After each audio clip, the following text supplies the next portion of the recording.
Hello, everyone. Welcome to the Wizards Council. I'm John. I'm Matt. I'm Abe. All right, so I have an idea. I have a campaign in mind. And I've got this urge to create the unknown, and I've got some friends who are interested in telling the journey.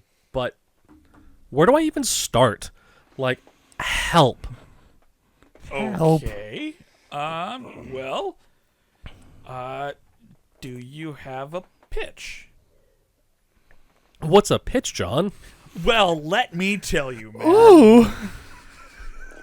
More or less, the pitch is the kind of like the Preach it, sister. The Pitch it, sister.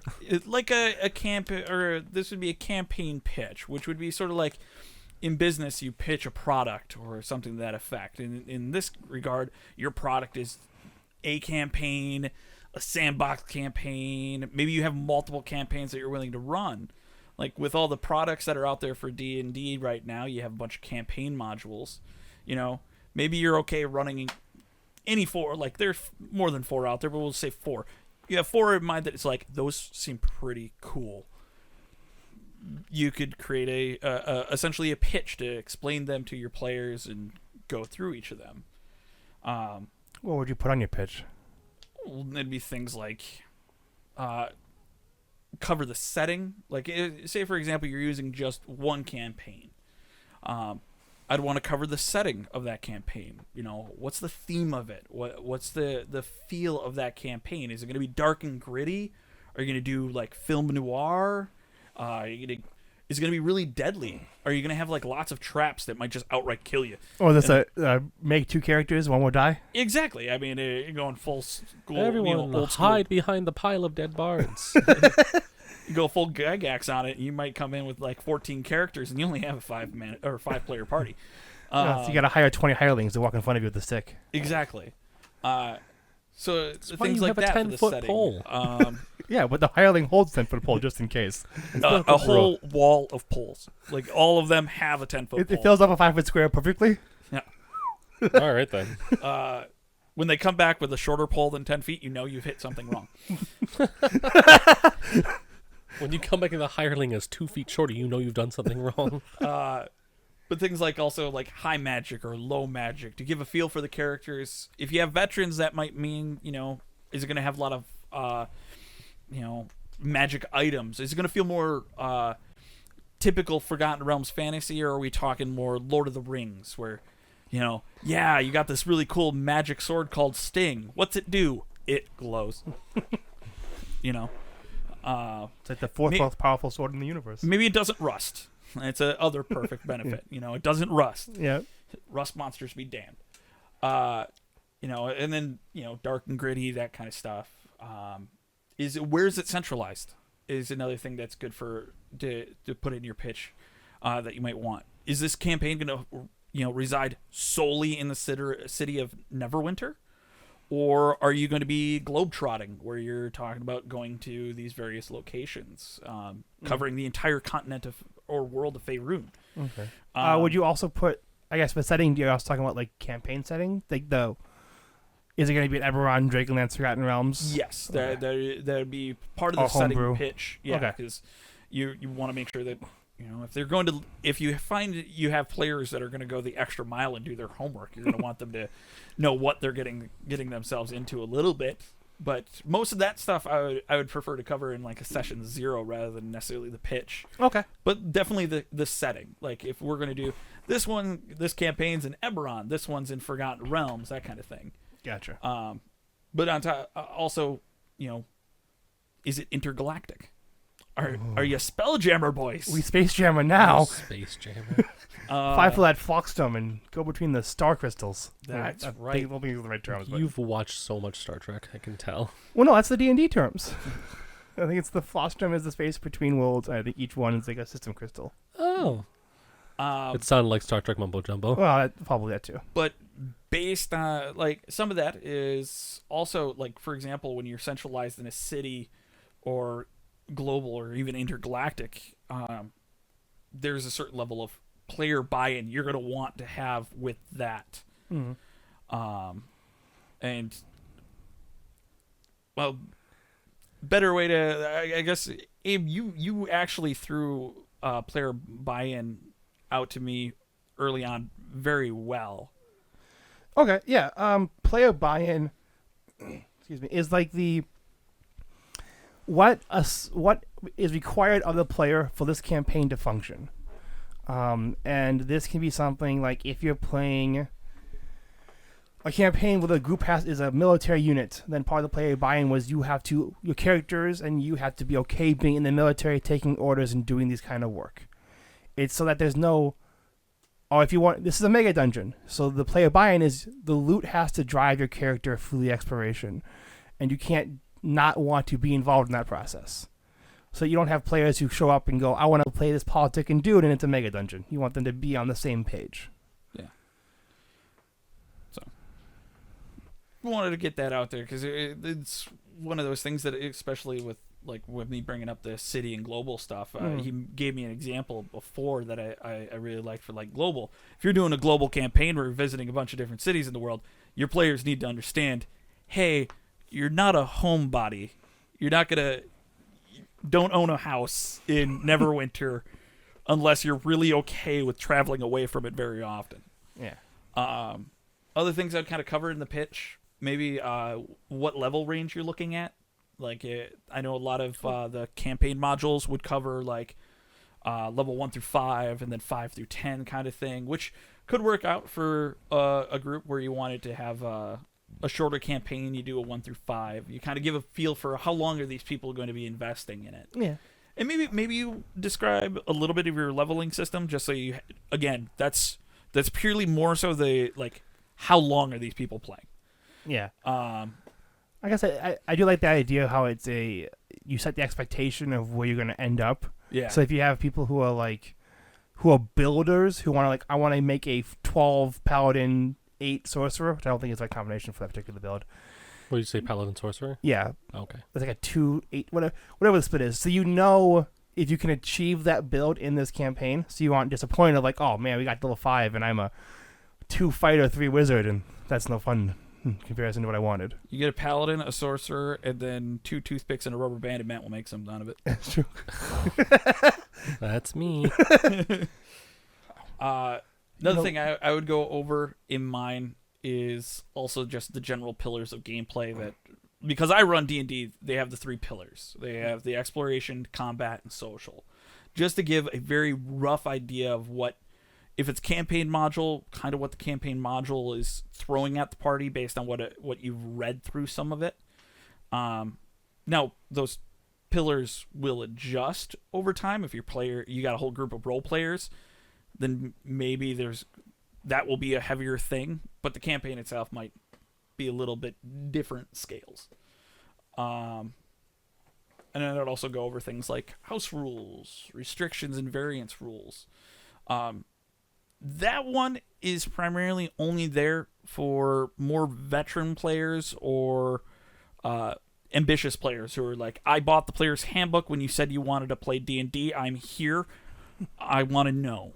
So that way when they go home, they're going to start looking over these things. And if you tell them, hey, there's no dragon boards in my world, they at least curb their expectations of that they're not playing a dragonborn kind of thing.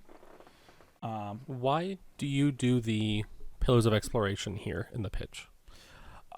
Just to give a brief feel, because you're just getting to me, I'm just getting them to the table, and the initial recruitment for me would be to just, are you interested in D&D? And most of the time, my experience, they wanted to play D&D, so they came to the table. If I'm doing a campaign that I'm specifically building that, you know, I want players to experience, and we go through and play through, you know, if, you know, I want them to know kind of the different pillars. And also, at that moment in time, if I'm doing an individual campaign and I'm pitching a single campaign, it's a little bit of what I'm capable of. Like, if I put social at a lower tier, it could be, you know, I might not be the greatest social engagement and construction DM out there. It might be my weakness. So it's going to be like, I might favor more of the exploration and the combat portions. So when I'm designing it myself, you'll see those. Like if I was to scale it 1 to 5, that's where I'd put those. Whereas like a campaign of multiple choices, I would look more towards the what the book is kind of expecting initially. Okay. So your pitch purpose for these pillars is just so that way you can let the players know very briefly what you want to run, basically. Or what the module you're going to run is going to be like. Yeah, kind of expecting. Like, if there's going to be a lot of social engagement or social interactions at the in the campaign, like, say, Curse of Strahd might have a lot of role-playing opportunity, and it's really high opportunity for role-play. For the people that are looking to play it, maybe they selected that they want to do that campaign because they're big into the game because they want to role-play. Mm-hmm. As opposed to like Tomb Annihilation, which is a high exploration game. Yeah, exactly. It'd be nice to kind of know beforehand if you're not an exploration fan, you'd have to pick that one. Yeah. So it's just a kind of a brief overview of that. And then at the very bottom of like my little campaign doc or my pitch document would be setting a schedule. So where you're going to play, because you got everybody to the table. Maybe that's not necessarily the day that's going to be the day you play the game, but could be just, hey guys, are you free? Come on over. I'll give you the pitch. If you're still, pick what it is, and then, let's find a day that we all want to play. What works for our schedule? How frequently do we want to play? Is this a once a month, once a week, biweekly? So I guess I was gonna ask, how would you deliver this pitch? Like, do you do this in person, email? What's your preferred way of doing it? My preferred way of doing it would be in person. Okay. But that's because if there are questions that come up, I can answer them right away, and other people will be able to. Maybe somebody's not thinking of that question or doesn't think of that question. Yeah. And this gives me an opportunity to answer it, and everyone hears it. That and you're a talker. I am a talker. Like, my emails get really long-winded, and like a 3-4 paragraph email could take me an hour to write because I'll go through it 1,000,001 times. But then that's okay. It's kind of what I do for a pitch. I created documents for 3 different kinds, just that kind of hit each of the different points a little bit stronger or weaker than others. Did you mention house rules at all? I did mention house rules, and that definitely in that category of making sure that the players that are more ambitious and they're going to pick up the book and start looking right away know what these my house rules, my restrictions, whereas the less experienced and less ambitious might just wait to hear it again when I do my session 0. And that was my thing as well. It's like that's a pitch thing. You would want to bring up your house rules in the pitch versus in the session 0. Yeah. And I guess we're getting ahead of ourselves. We haven't mentioned what session 0 is. Well, yeah, you would pitch house rules and such as part of the pitch. Yeah, because like I said, I mean, for example, you're a prime example. I've ran games for both of you guys, but you're a prime example, Matt. Like when I told you guys we're doing Eberron, you soaked up like what you were going to look to play, that kind of stuff. And if I put restrictions on it, it's good for a player like you to know those before you start picking things, or at least looking at them and considering them. Okay. Whereas a player like we have a new player at our table, where if I told her these things at a pitch, after getting kind of know her, I would have known right away that when she went home, she might not have looked at it. Mm-hmm. And then 2 different player experiences right there. All right. You guys have, like, how do you guys?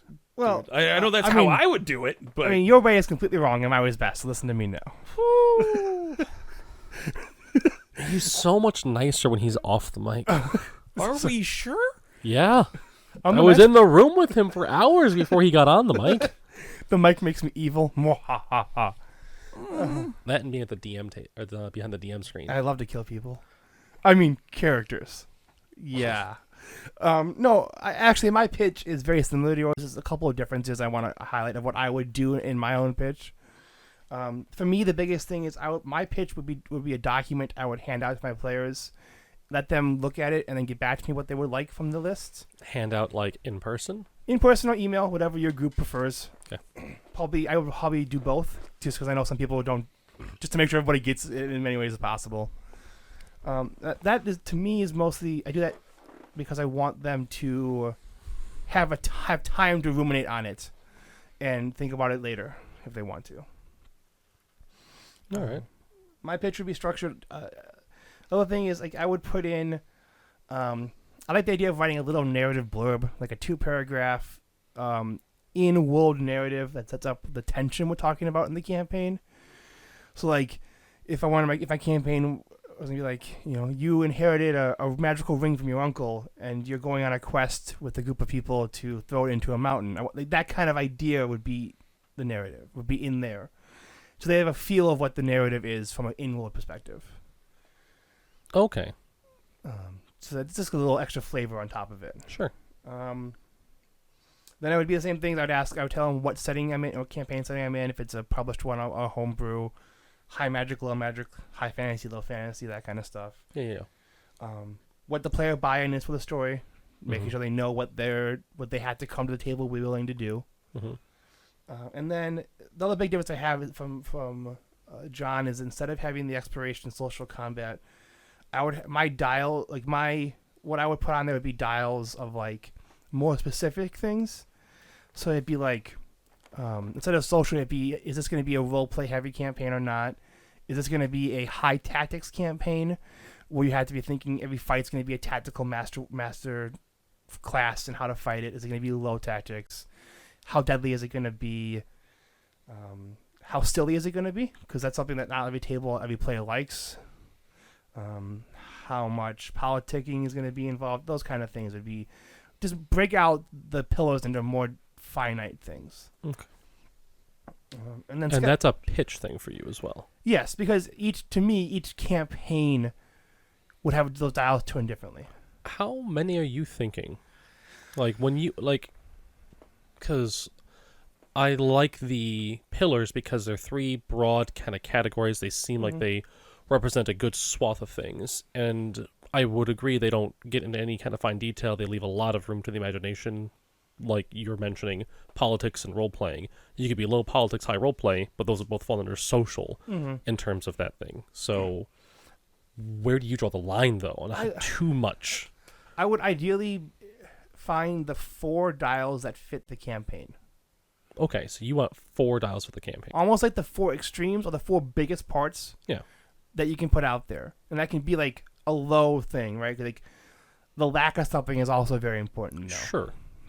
The 4 things. Okay, so you don't even imagine that, in John's example, in every campaign that John would pitch, he would have those 3 things and they'd be rated 1 through 5. But in not everyone's going to have the same 4 dials.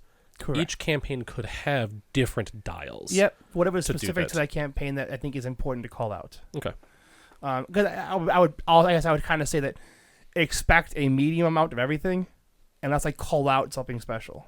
Okay. And also, I guess now I think about it, it probably also would be reactive to the group.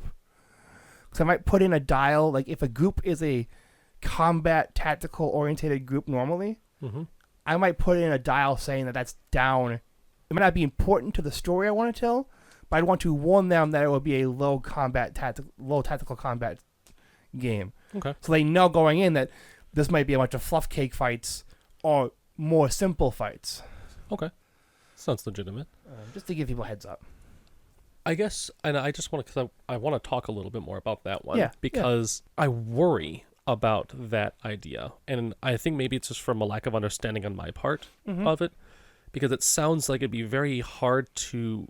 I could read one campaign document where you have 4 different campaign ideas, and I will see 16, math is hard, different dials represented in your thing there. And it feels like that would make it very hard to really get a good constant understanding of how those campaigns relate to each other. I can see that they've got different things, but they might not... They would look maybe wholly different, or I guess I struggle in my head imagining how I would be able to, like, compare these against each other. I wouldn't have any good frame of reference. Each one would be kind of in a vacuum with 4 dials chosen out of nowhere.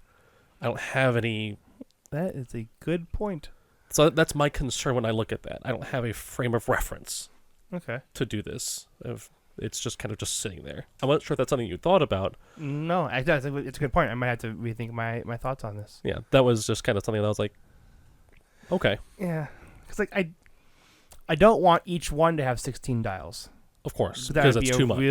real pain in the butt. Yep. And there'd be a whole lot of like neutral, a medium amount. Right. That'd be kind of Right. boring. Maybe a combination of the systems Maybe where you could list the 3 there and then say, I think that social isn't enough here. And maybe you can break it down to be like, I'm going to say that this is a high social game. And what I mean by that is, here's 2 dials. I mean that this thing is going to have low politics, but high this. You can add a couple extra things there. add layers to the onion. Yeah, and like not too much, but you could feel that it's not enough and just add like 1 or 2 little things there. I like that. I really like that. That's actually Okay. I think it's a really good idea.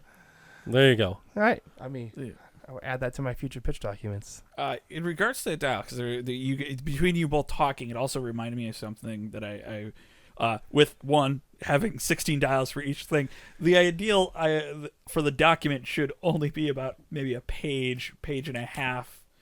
Yeah. Like how long it should be. It shouldn't be a novel for somebody to sit down and read. Yeah. True. But also with the dials, the one I did forget to mention that when we were talking about it and like kind of customizing the dials and kind of setting it to like a medium is the option for a campaign, if you're comfortable with it, kind of flying by the seat of your pants, at least initially, is a campaign where you get feedback of what do they want, what does the players want. They it's just where on like some of them I would circle it and then be like, this is what I expect, this is the expectations for this kind of campaign. But then there'll be one that's blank that would just be a feedback from the players of like, none of these really interest me, but I really like exploration, I really like social, and I really like combat, so I'm going to circle 5 for each of them and just be that guy. That reminds me of something we talked about a little earlier. I mentioned to John earlier. I haven't had a chance to tell you about this. This is an idea I had. I might do something before I even pitch. I might put out a poll or a survey of the group. There's so many layers before we even get to the table now. I take a poll before I'm pitched, before session 0, and then I'm in the game. Yeah. There are... I guess it's important. It's a good point. So we should bring up, these are all ideas if you want to. None of these things are necessarily required for somebody to do before they start playing a game, but these are things that I wish I had done a couple of times because that would have helped me solve. Like we had a campaign, we did we went Lost Mines of Fandelver to Out of the Abyss. Lost Mines of Fandelver to Out of the Abyss? Yes. Okay. When we did that, there was a lot of shock because of the drastic changes between those 2 campaigns. Yeah. That if I had had more information or had asked more questions, I could have solved a lot of these. I could have not had, because I felt a big disconnect of me losing the table for a while there. There wasn't that player buy-in. It took a while for me to get back into the groove. Basically, I had to get to the second half of the adventure for that to become really fun again. Or it seemed to be really fun across the table again. Mm-hmm.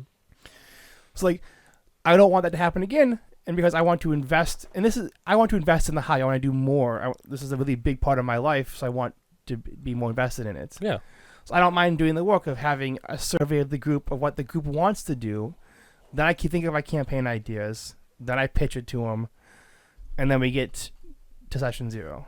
So what's the poll? I feel like I missed that. Oh, the basic idea of the poll would be to I haven't really gotten this out on paper yet. That's something I thought of today. Is what kind of genres do you guys like? What kind of what would you want in a campaign? So that and this might be more if I have limited times to think of pitches. Yeah. I could then make a pitch more in line with the goals are beforehand. Or if I could think of multiple stories that fit all their ideas.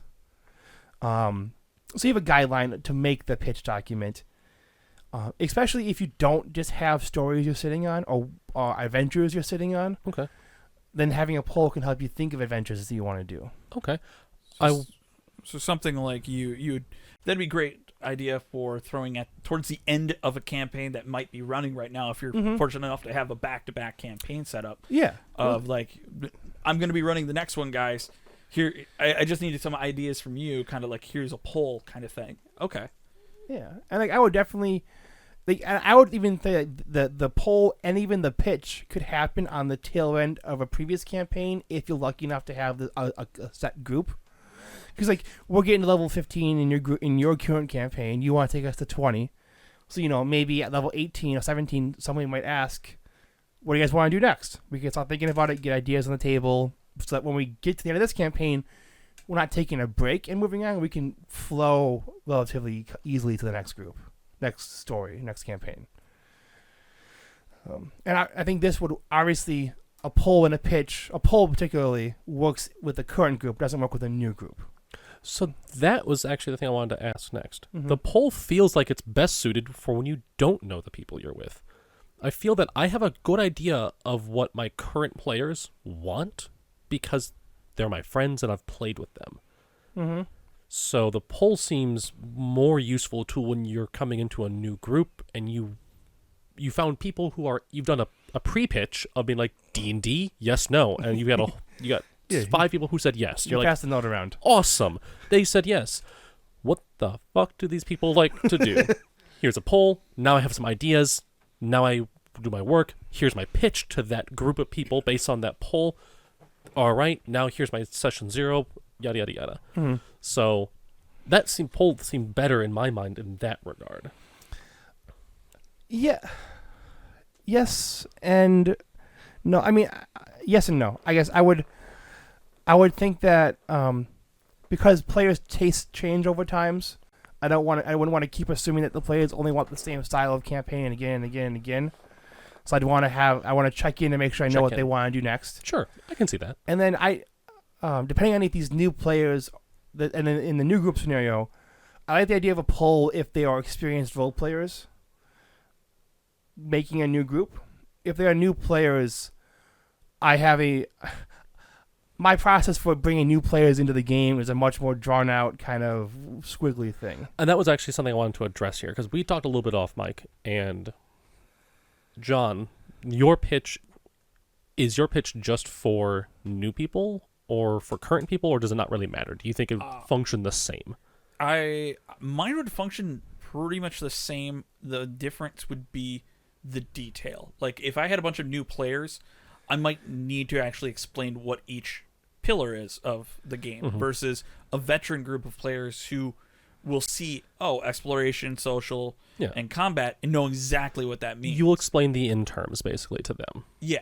But you would take the time to explain those things. You wouldn't really want to cut out the other stuff because what you have in the pitch you consider important, new or current. Yeah. For the most part. Correct. Right.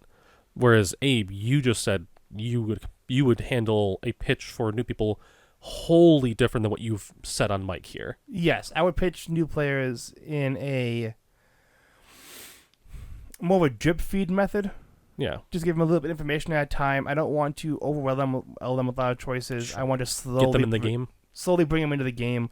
And I would get to playing faster with a new group and get them in the game and then basically bolt on more parts of what a D&D campaign is as we've played more and more, so that they build up to the knowledge and not have to just be like, you're playing an Eberron, it's a high magic, gritty, grim noir game, play. That's like the beginning of a lot of like complex RPG games. Yeah, computer games. I want to slowly build them up to what the world is by playing the game into that and not give them the information beforehand. Yeah, you give them another tool, or you wait for them to discover a tool, and then you say, cool, you discover that tool. Now the rest of the world also has that tool, and they discover through playing the game how to play the game. Well, and maybe the first village they're in is generic fantasy land, so they just get to play D&D. Tutorial town? Yeah. Tutonial?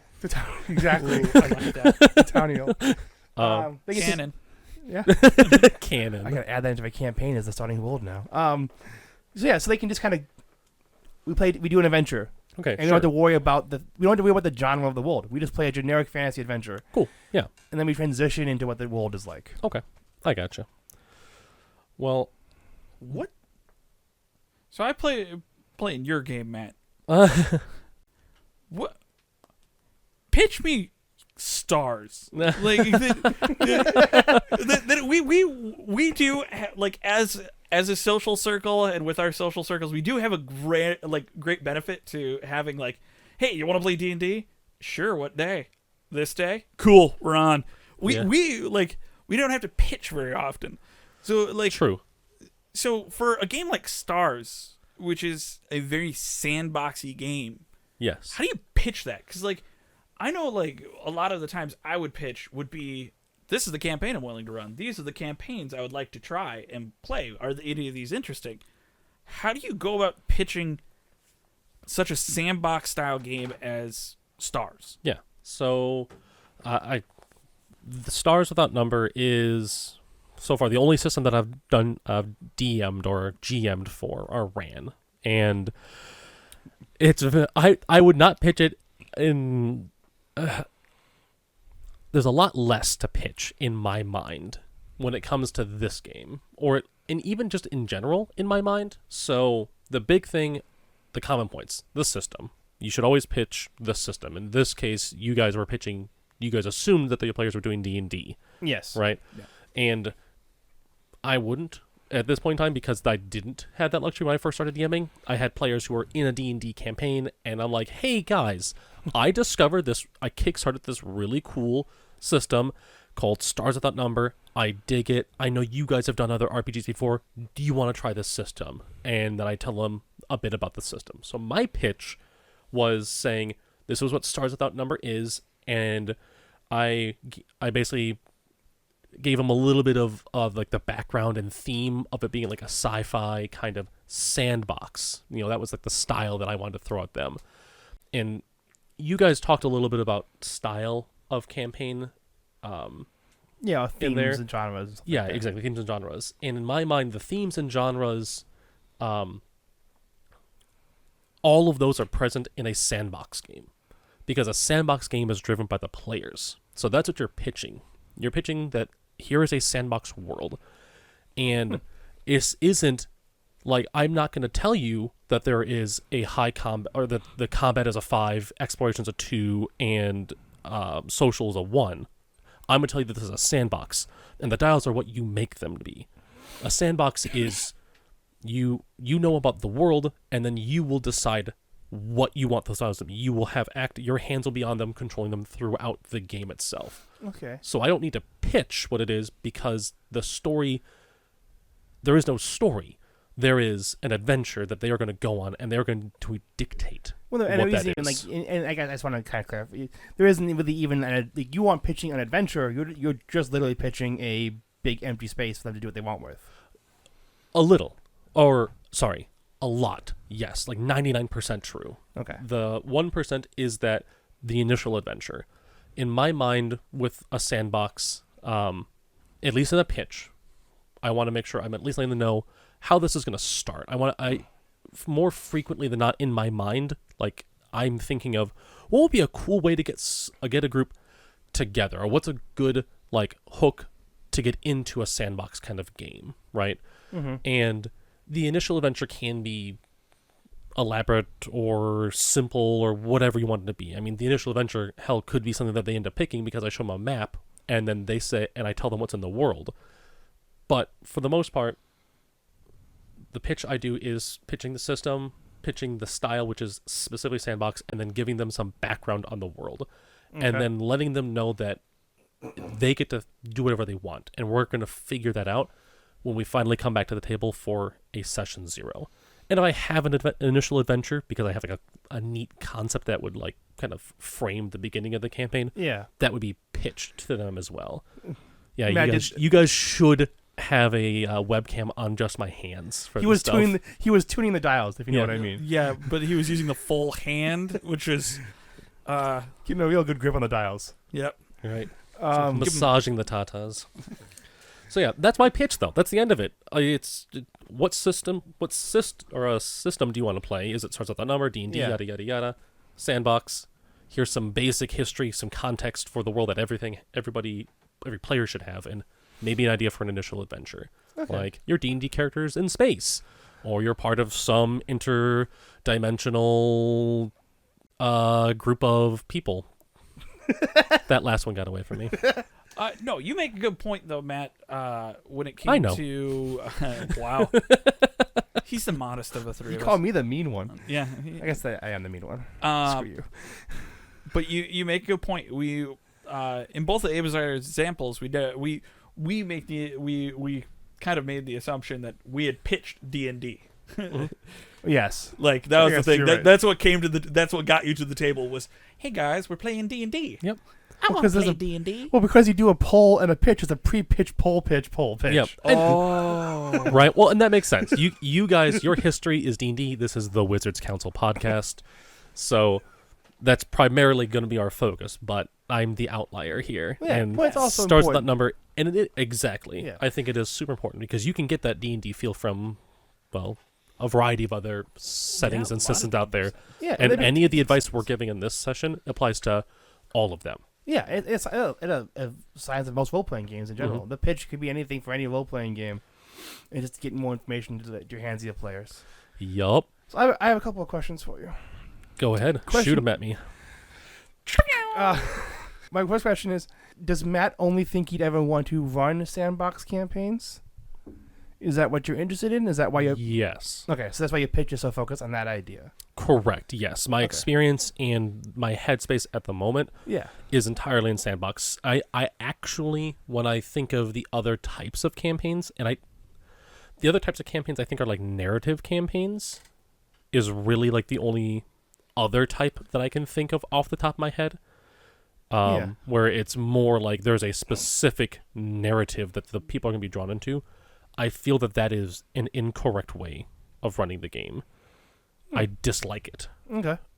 Because I find it very confining. I feel like it can remove agency, and I shouldn't say incorrect. It's not how I would want to run the game. Okay. Right? I don't know. it's not your cup of tea, mate. It's not my cup of tea. Yeah, it's been a much more recent development, but I've found that the ability to just make self-directed characters and then like be able to pick the adventure that you guys go on, to be able to set it on, just makes sense to me. Like, it just seems correct. And one thing that I want to say that is kind of relevant to this is that in my mind, the initial, like, you start off sandbox, but in my mind, most sandboxes eventually develop into a narrative. But it's because eventually the players find something. They developed something. They did something in the world, and it created a narrative around them because they kept fucking with things. Yeah. And then those things fucked back. Mhm. So Tap way of putting it. that's the idea. Is I feel that all campaigns would benefit from starting off as a sandbox instead of starting off as a narrative. That's my point. I'm leaving it at that. Okay. Boom. So Agree or disagree. we've been talking a lot about Pitch. pitches, but this is the pitch and session 0 episode. You're right. So what is a session 0, John? Well, your session 0 is where you finally sit everybody down to build characters, talk about, for example, session 0 for me. If I had another go at our Eberron campaign and I said everybody back down, I'd cover some key hit points here, not your health points, but key hits.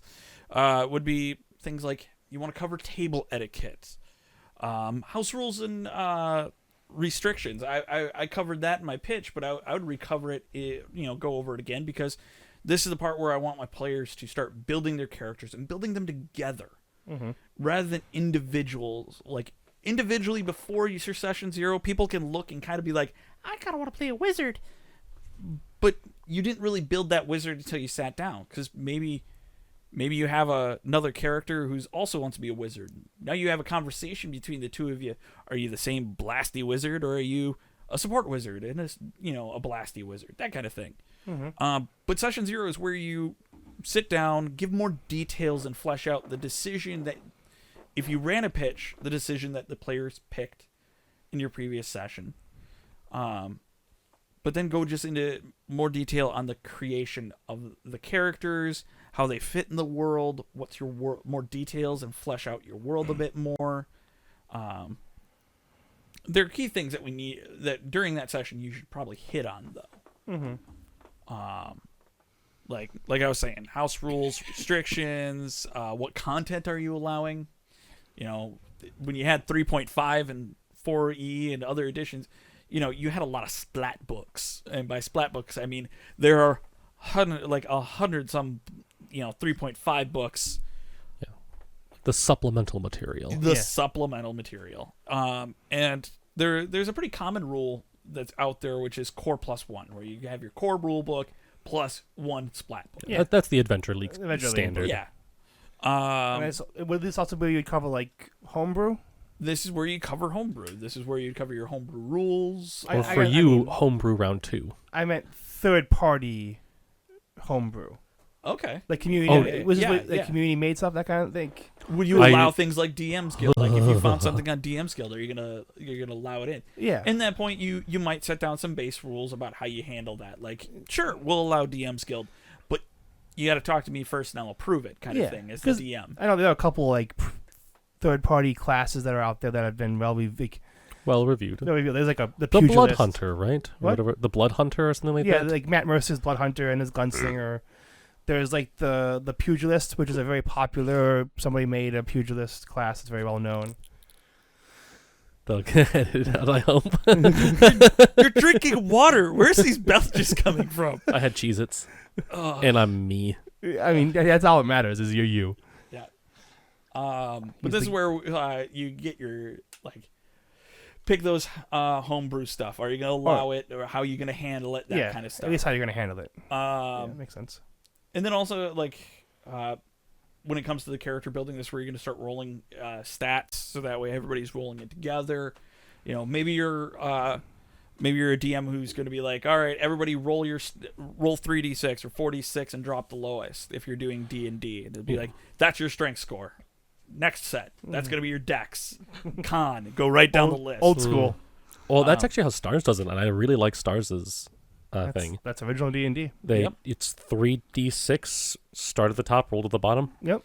The only thing they do different that I love is they say pick one set and give it and you get to replace one set with a good stat.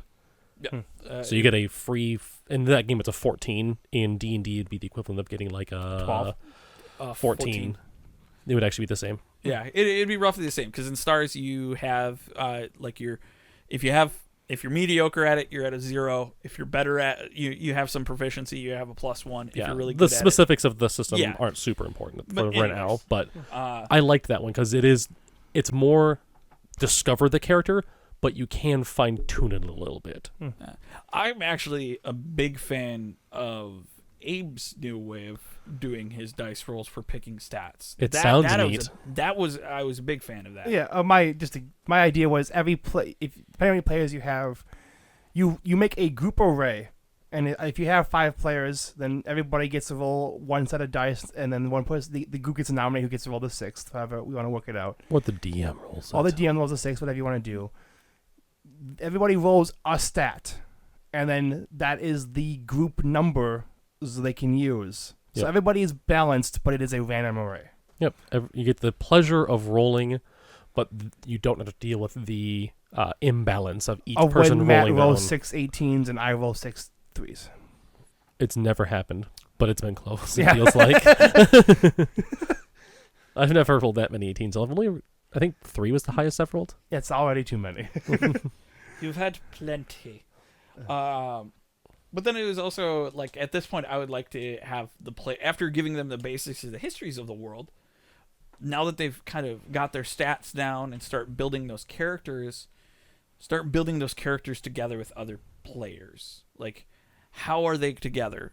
Some of the narrative on our parts is to kind of give the players at this point, or maybe even during the pitch portion, but at this point, reiterate, how are you bringing it, how are they coming together at the start of this campaign?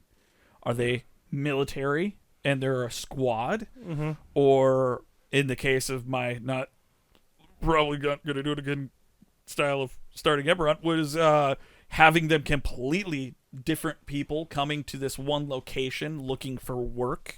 I think that's fine. I think it's okay to have the DM tells the players, think of a reason why you're in this city, I think that's fine.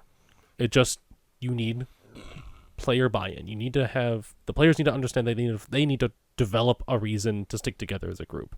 I would, maybe the players almost have to, in this character creation, maybe they meta game how they become a group, but they start separately and they kind of know that they're getting there. Yeah. So there is effort to get there. Yeah. From the players. Yeah. It's on the players. Once they get together, like, you gotta make it work. Well, yeah, but that is a meta thing, right? That's not necessarily actually player, like the character's choices. That is something that you, in that scenario, you'd be forcing it no matter what for that to happen. Or you have to accept the fact that maybe the character you rolled up is not going to fit in this party, and you need to address it right away. Yeah, which is what it would be nice to have that conversation in session 0 and not in session 1. Yeah.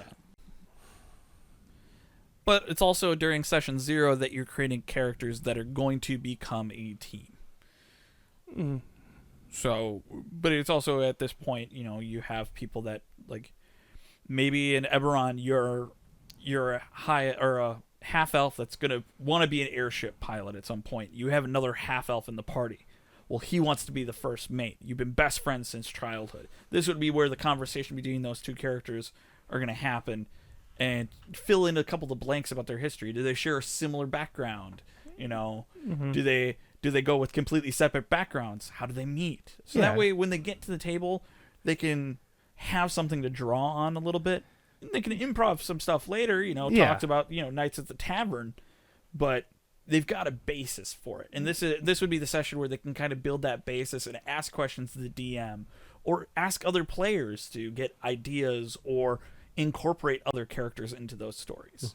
Yeah. I'd like that idea better as well. The kind of complex backstory where you're working as a group to find ways to tie each other in, because you don't have to metagame it, right? Like, in the instance we brought up, we have very different mindsets for how we would play our characters. And if you just simply say, find a reason to be here, who knows if the characters that you guys bring to the table actually work together once you get to the table. If you do it this way, because you worked it all out together. Yeah, that's an important character building thing. Yeah, that's what I was saying before. You get tie those strings to each other so that there's a bond with the group. I don't want people to think that that's the only way to do it, That's because true. I don't believe that's the only way to do it. Because No, of the way I role play. Because I feel... I'm confused. I think you just talked back on what you just said. What's up? You said before you prefer it that they make groups to connections beforehand. Yes, I do. But then you don't think that's the way to do it? No, the only way to do it. I don't think that's the only way to do it. Okay. I guess okay. I guess I don't think I haven't seen a good experience of trying to build the group in play, without having some conversation about goals or ideology of the groups. I mean, it's like, I don't have the experience. Mm-hmm. It's 100% could be that I just don't have the experience of the group that has worked that way before. I guess I should say that I agree wholeheartedly. I think that you should build your groups together. Mm. But I'm sure someone out there has had great success with this, and I'd love to hear about those examples, that'd be awesome because to hear about. I am with you. I have not had that experience yet in our Stars Out Number campaign, in a variety of other things. So there is one RPG system that incorporates the initial stages of character building into also tying each player together that I really do like. It's the Fate system. Oh yeah, with the aspects. Where, like, you may not use aspects in every system, but the core idea there is that each person has a small story. It's their adolescent story. And then you have a young adult or adult story. And then you have the I'm out in the world being an adventurer story. And then once you put that adventurer story out there, what you do is you hand that story off to another person, and you incorporate somebody into that story. So, you get to that adulthood. Maybe you never had that childhood half-elf friend that I was referencing earlier, but you finally get to that very first adventure. You're part of your very first crew, and it was the two of you fighting off the kobolds from the bow of the ship of Captain Harlock, who, wanted to punch you off the ship or punch you off the ship moments before, but you guys stood together and fought them off. And that's how you guys became your very first group. And it could have just been you got renowned for being able to fight off kobolds from the bow of the ship. And then your buddy comes in and is like, I was right there with him. Yep. You know, and that's a way to do it.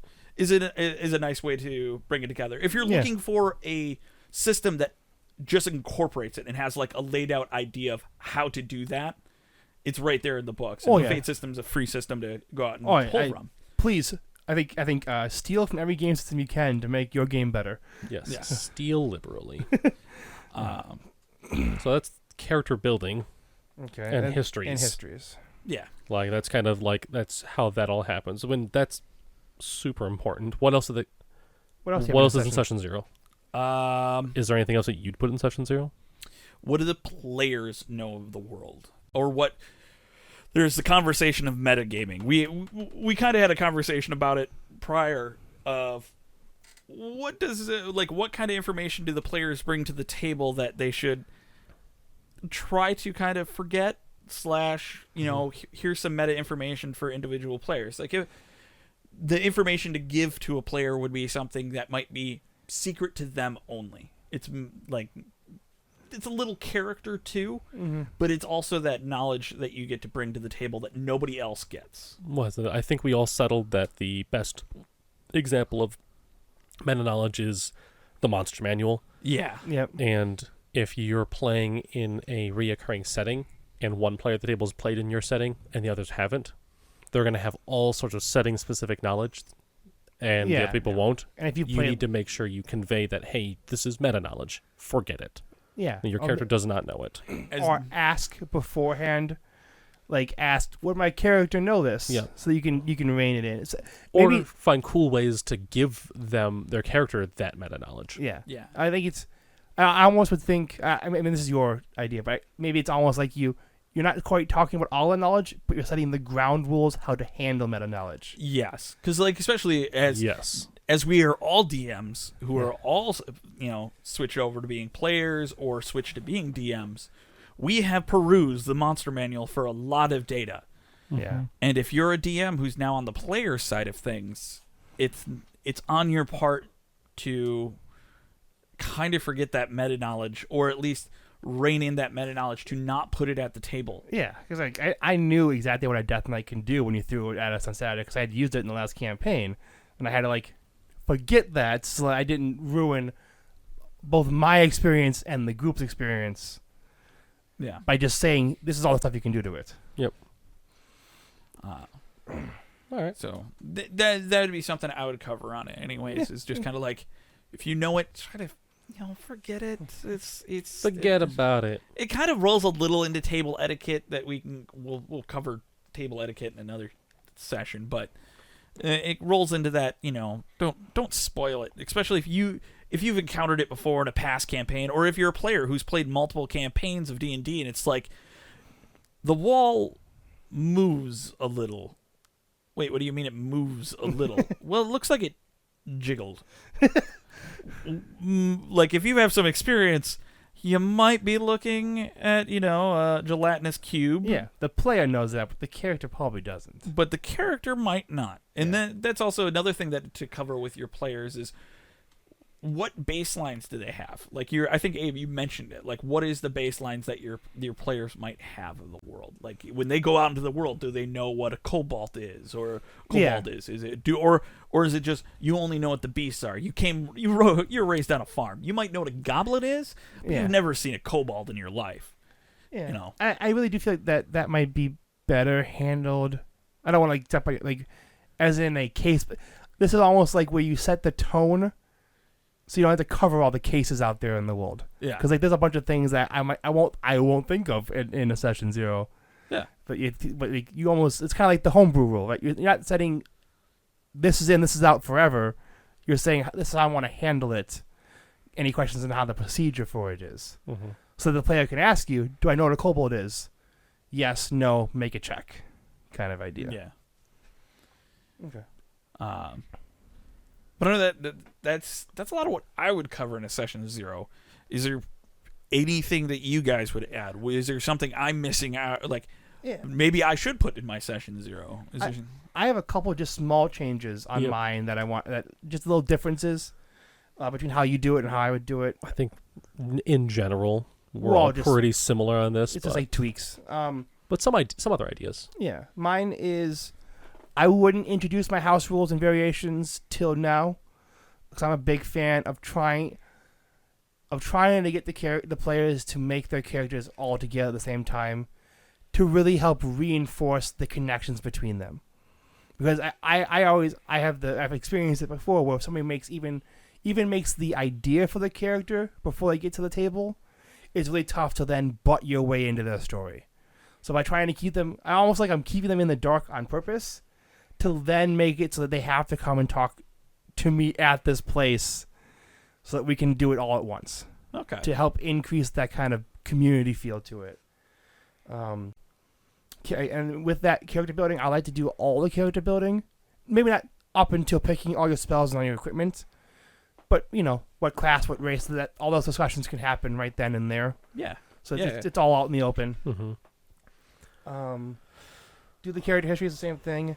I would also tell them at that point what the starting point of the adventure is, where when we come back next time, you're going to be here doing this, so that they have an idea of why they got there, right? And then I would lore dump my butt off. Yes, you would. Because especially if I'm playing, because I want to run. If I run another campaign, I'd want to run it in my homebrew world I'm working on. Mm-hmm. I would have to get up on the podium and tell them this is the world of Re, and have to do all that work. And that's to be what I would do all the lore dump. Yep. And this would almost for sure lead to them having meta knowledge but that's just how it's gonna have to be, because I want them to know all the options, so when they make the characters, they know all the things that are in the world to make the characters from, but then they have to forget some of that because they don't know that as characters. Yep. That made sense. That does make sense. Okay. Well, but that's it. Otherwise, it's basically the same. It's the same basic structure. Right. Yep. We're just going to get everything started. Okay. Yep. All right. Matt, how different is yours? No, Right. I was gonna say you had a totally different style from the pitch. So you got different. I think the big thing is a lot of what you guys brought up in pitches is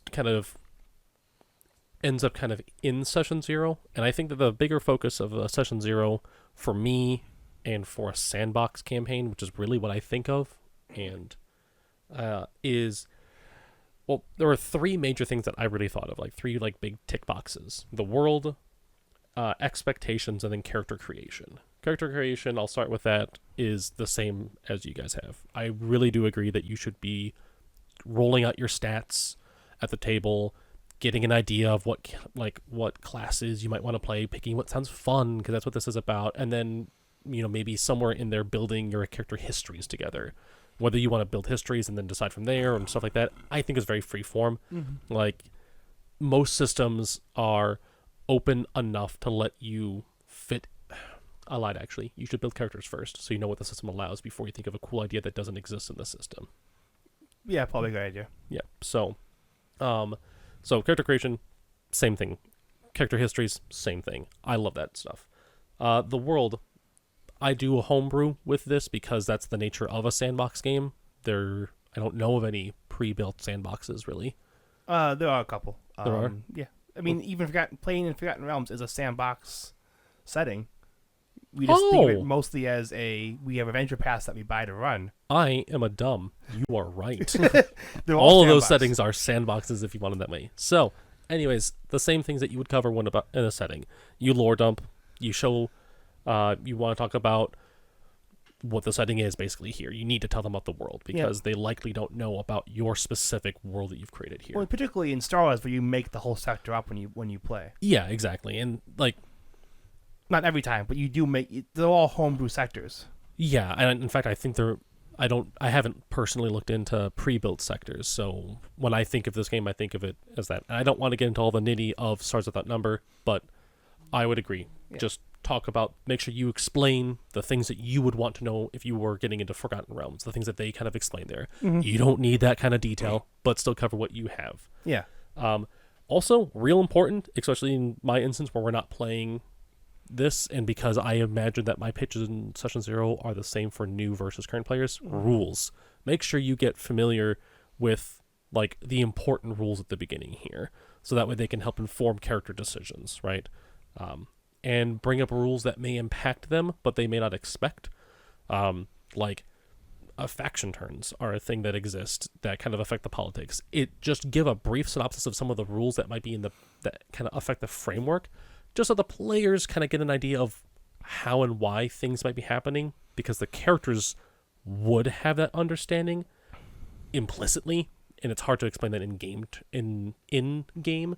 So I like giving that like a little meta knowledge to them. So like, okay, in they universe, have assets, and they have stats, and they're fighting for goals, and they get experience. They're like weird conglomerations of players. Explain those things so that way they have a frame of reference when they see these things operating in the background. And then expectations is the big one. This is a lot of what you guys covered as well. This is where you decide style of play. What you guys would pitch.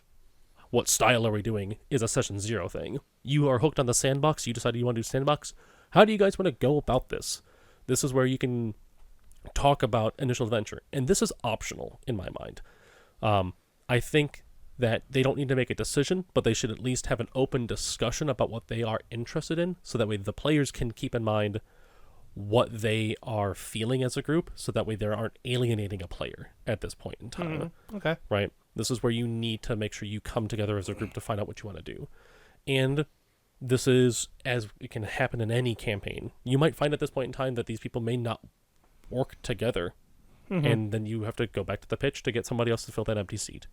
Right? But there's a lot of people out there who want to play this game. So yeah, this game being role-playing, not specifically Stars. And something you did really well, Matt, during the initial building phase, is making sure to address every player at the table, so that way voices are being heard. If you have a quiet person at the table who's not going to be like you just got a person who's a little shyer, and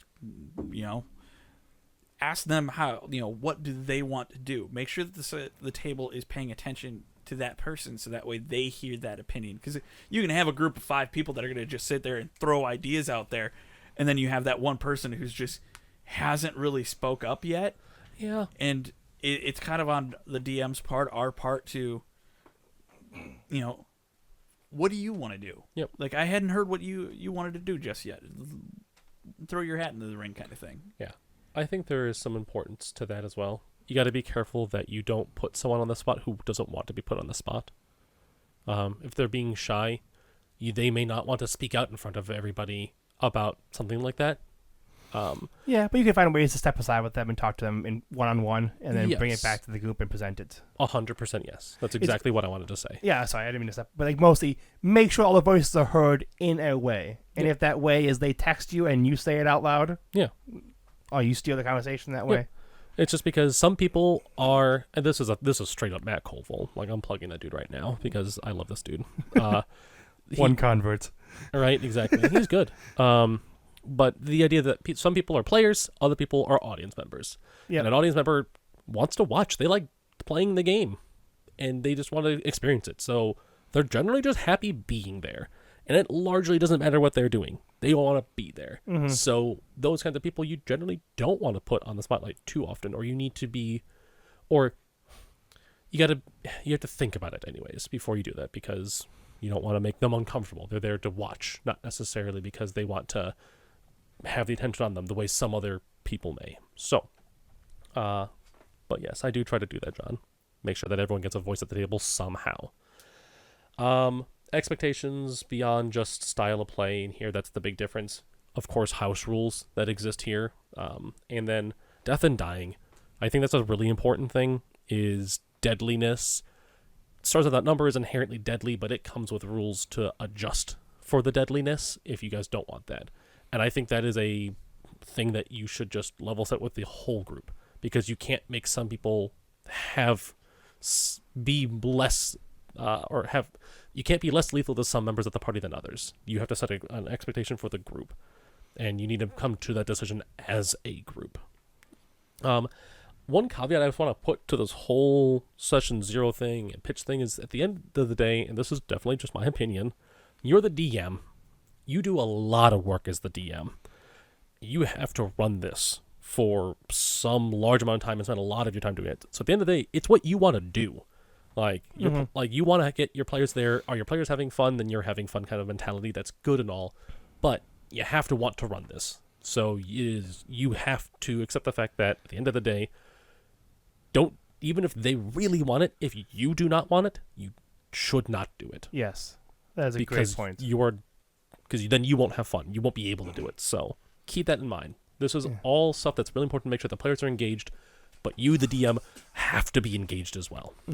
Which is one thing why I think that like a pitch document is really helpful, because by you putting it together, you are putting out what you are already interested in, so then they can react to what you've given them as options. Yep. I mentioned this more because as a sandbox game. Yeah. Oh, in your style of play section, you want them to make almost. You are participating. Yeah, almost like you're part of the conversation. Yes. I would like to have a high combat, low social because I don't like running social. Okay, I see what you're saying. Yep. Like you are participating in that.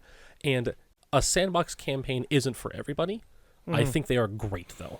And I think everybody should everyone should look into them and see and take advantage of what they have to offer, because they are very, very cool. I think, I honestly think that a lot of what you extol of a sandbox campaign to me is mostly just about having an open-minded dungeon master or game master who rolls with the party and so allows there to be changes to the story. Because like when I first thought about what you were saying is that you didn't like the idea of like that there was an overarching storyline, but it's less that you want to feel like it's naturally drawn into that storyline. Yes. So you want to be in the storyline. You want force there. Yes, I want the storyline to be interesting enough that I want to go into it, and I want to know that. Yes. That you can then deviate off of the idea and not be told to stop that, come back. Yeah. Okay. And I don't. Yes. I don't want to get too in the weeds about that because that's a different conversation beyond session 0. That is that is a running the game. Well, writing a campaign is its own thing. Yeah. I actually want to hop back in with something that I forgot to mention in my session 0, most because I didn't write it down, is what content do players and DMs not want to experience at the table? Very good point. So I know for me personally, I have a strict, as a player and a DM, no sexual assault, no rape in a game I'm in. I just don't want to go there. It's not fun. I don't want to have to be there. So I think going through with all your players and having them tell you... I actually listened to a really good conversation about this earlier today about something called lines and veils. Let me teach you guys a little bit. All right, learn me something. Teach me, teacher. Don't touch there. Notice me, senpai. That when you start off a game, each player, anonymously or not, depending on what their comfort level is, this might work best as an anonymous email to the DM, and then the DM presents it all as one big list, however that works. Sure. Lines are things that you do not ever want to deal with. Like my no rape, no sexual assault is a line. If a DM brings it up, I'm walking away. Right? It's a line. Don't ever cross it. A veil is something that you can skirt, you can kind of move through. Or you acknowledge that it is happening in the world. But don't detail it out to me. Yeah. So, like, if it's mass, I don't know. I don't know of what my veils would be yet. But let's say it's mass murder. You can describe the sacking of a city, but don't describe the blow-by-blow of everything that happens. Sure.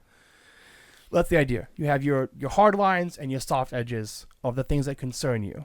Yeah, I really like that idea. That it's something you can bring up and kind of people can tell about, and you know going forward. So there were some stuff that happened in Stars that you wouldn't have liked then. For which one? It's a gross dungeon, man. Oh, it's not even the dungeon. I was thinking Apofragi.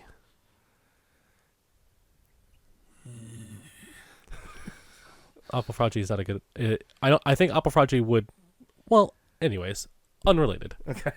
I didn't know this about you. Actually, I think no. Actually, that's kind of a good point to touch on.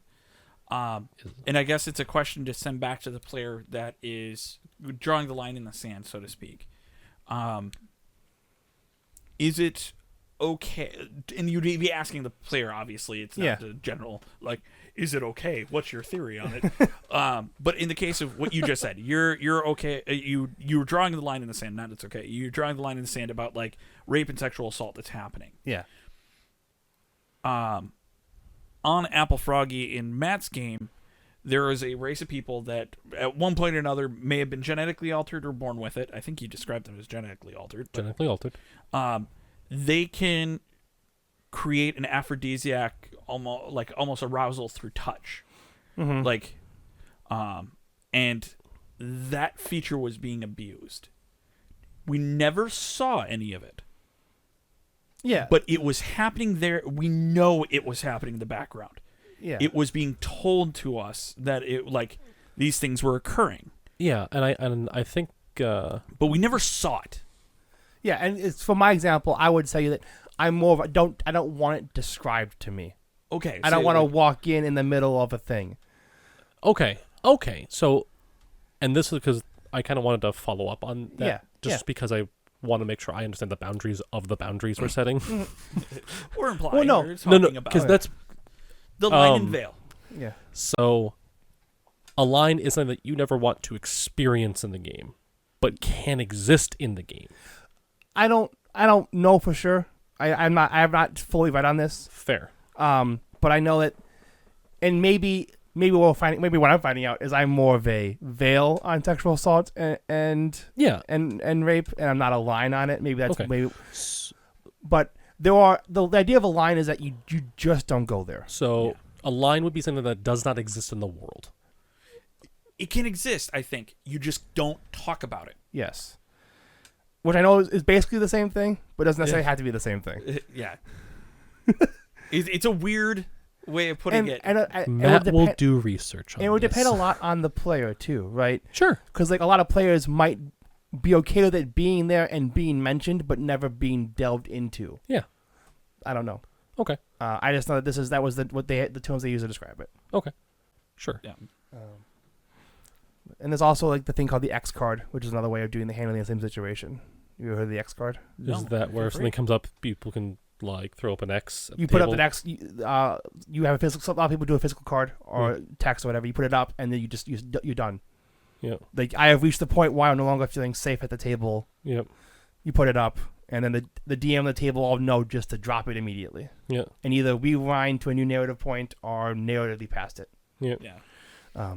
And that's something that each group can decide if you want to have it in your group or not, depending on how the group feels, what their personal comfort experiences have been, comfort levels with each other, and everything are. Yeah. And it's a conversation you have with the players, and and individually too. You can have that individual conversation where they're going to tell you what their comfort levels are, what is the line in the sand, and sometimes, like you're saying with the cards, they might come back with nothing really bothers me. Yep. And then all of a sudden you go into a really awful dungeon that includes horrible displays of awfulness, and so, all of a sudden a card goes up. So this is something. And I'm sorry, John. But that's the kind of thing that I imagine the line in the sand is like you're saying. This is sure it exists in your world. Don't ever bring it up. I don't want to hear about it. Yeah. There can be rape all you want in dungeons, but I don't want to ever have to go through one of those dungeons. I don't want to have a conversation about one of them. And when I say dungeon, I'm not referring to. I'm referring to medieval dungeon where you don't want to deal with it.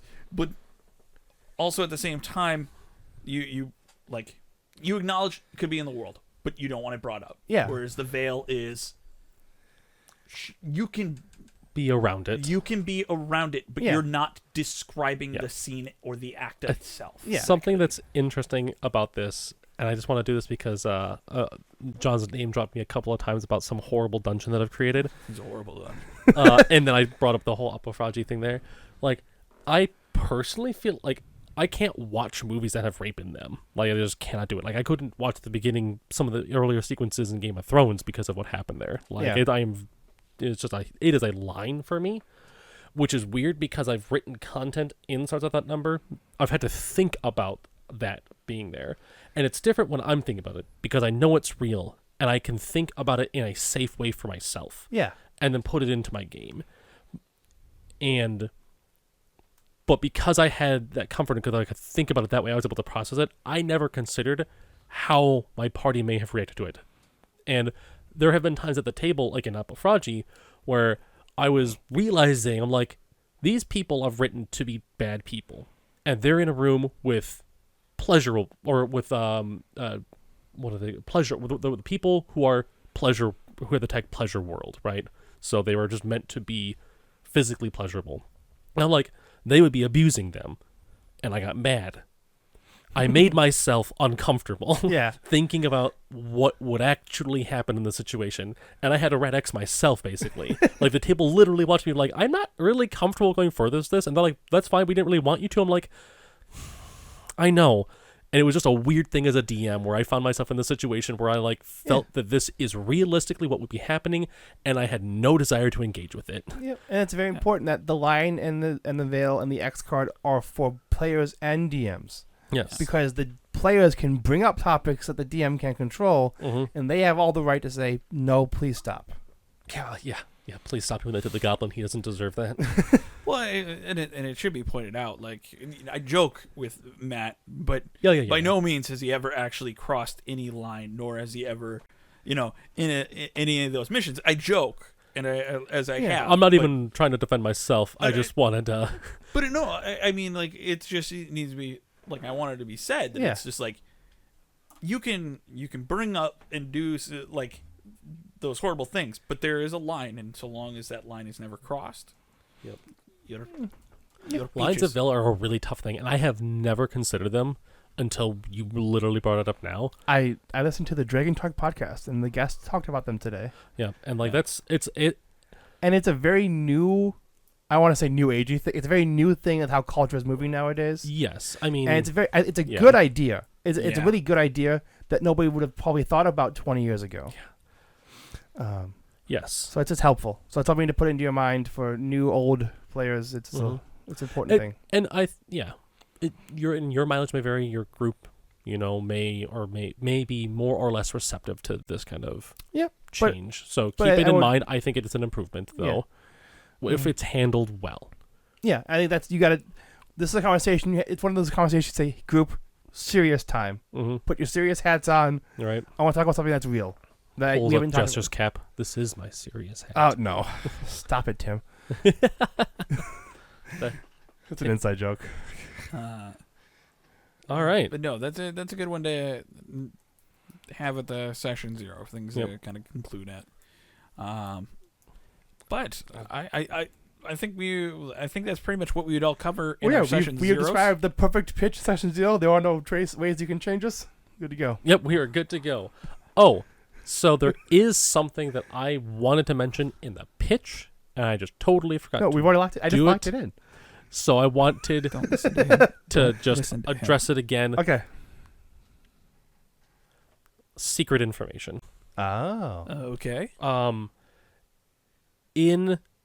When you hand someone a setting book, they are going to have access to the entire setting's worth of information. And there may be things in there you do not want players to know about.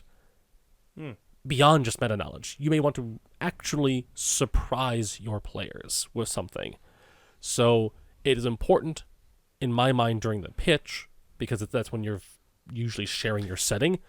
Hey, do not read these books, these pages, this content. So that way your players don't pre-read for your thing and then spoil themselves on things that they didn't even know about. Okay.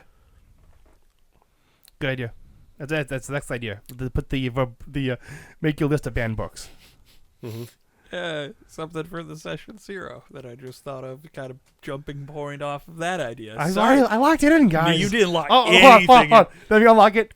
We're unlocked now. Okay, we're unlocked. Express to your players how secretive they can be about things. Being okay with secrets and surprises.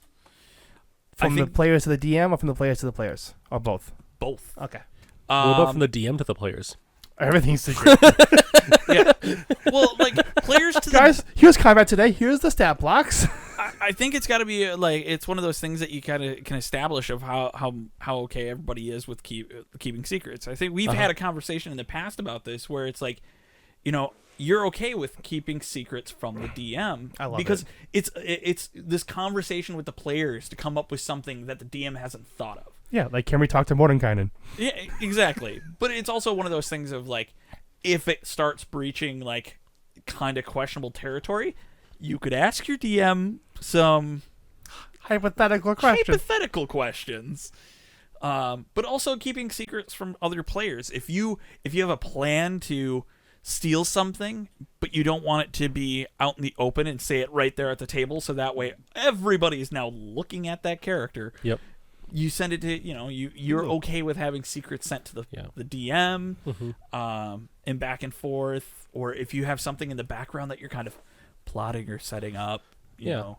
I think that secrets is something that you should always have, but that's a personal opinion. Yeah, and I think yes, in session 0 you should address, because I think the secrecy biggest risk I players. think you run into is like the PvP, the player versus player conflicts. 100%. That 100%. There's a difference between like ideological conflicts you can talk about and like physically affecting the other person that you might want to get that out of the way before you start. Yeah. Yep. Yes. Okay. Anything else? You lock? Oh, Matt's locked it. I turned my key now too. Double locked. Yeah, but the nukes only go off when all 3 keys are turned. Put them in. Dang it, man! I'm the rogue. I didn't even see that mage hand happen. Right? That mage hand appear. Must be a trickster. So we've literally rattled on plenty today about our session 1. Bah, the clock only says 2 hours. It's beside the point. So we've talked about our session 0s and our pitches, or our pitches in session 0s. So if you guys have any questions or even suggestions on what you guys may have done with your pitches and session 0s, feel free to comment and throw it in there, or any other topic we've discussed, please. Dear Asmodeus, please just email or tweet us. We'll go ahead and send you a message. We'll reply back. So feel free, you can reach out to us. Yep, you can get at us at wizardcouncilpod@gmail.com. And you can tweet at us at wizardspod on the Twitters. So until our next meeting, may the gods bless your dice, and may the DM be generous with the loot. Bye, guys. Bye. Bye.